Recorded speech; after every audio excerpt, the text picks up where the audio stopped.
Guys, I'm back with a new movie. Today, we're checking out a 2025 Southeast Asian horror release called The Cursed Island. Southeast Asian horror usually leans heavily on local folklore and religious themes, but this one ditches the traditional style and goes for pure South Seas terror. Filmed on location in tropical forests, the atmosphere feels incredibly real. In Malaysia, there's a small island that, from a distance, looks like a skull. Legend has it that over 200 years ago, it was inhabited by a group of indigenous people. But overnight, the entire village vanished. Some say a witch killed them, but no bodies were ever found. More than 2 centuries later, the island's story has faded from public memory. A group of young people, eager to prove their courage, decide to spend a night on the island. They think it will show off their bravery, not realizing they've stepped into a truly terrifying place. As soon as they arrive, Jessica is captivated by a beautiful bird. She chases it into the forest, and her friends, worried, follow her without noticing they're venturing deeper into the woods.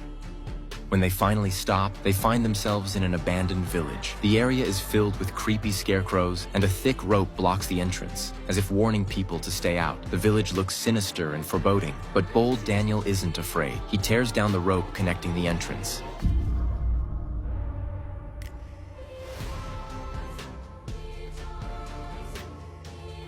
Я знал. Ничего не будет. Чего вы испугались? Идемте. Seeing nothing happen, the others follow him inside, though Amanda feels an uneasy chill. Planning to spend the night, they find a dilapidated house, clean it up a little, and prepare to stay. At first, everything seems normal, and they quickly fall asleep, but around midnight, the door suddenly creaks open.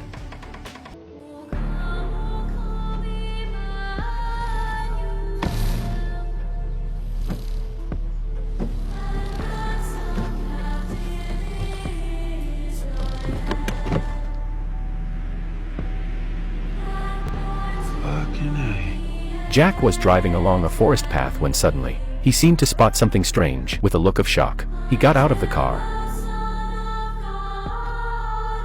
There, in the distance, a cup of coffee was floating in mid-air. Jack slowly approached the airborne coffee. As he got closer and beheld this eerie sight, he reached out and knocked the coffee over. The coffee seemed to roll down some sort of invisible ramp before hitting the ground. Staring at this strange scene, Jack sank into deep thought. He tried to touch it, but was blocked by an unknown object. After feeling around, he seemed to have felt a car tire. After a second of thinking, Jack punched forward, and some outlines of the surroundings emerged. Then, following the body of the vehicle, he found a door handle. When he opened it, Jack was stunned by what he saw. He carefully observed the interior of the car. Suddenly, Jack noticed a strange button. He gave it a try and pressed the button. In an instant, the previously invisible car appeared in front of him. With a puzzled look, Jack closed the car door. Looking up, the car returned to its invisible state.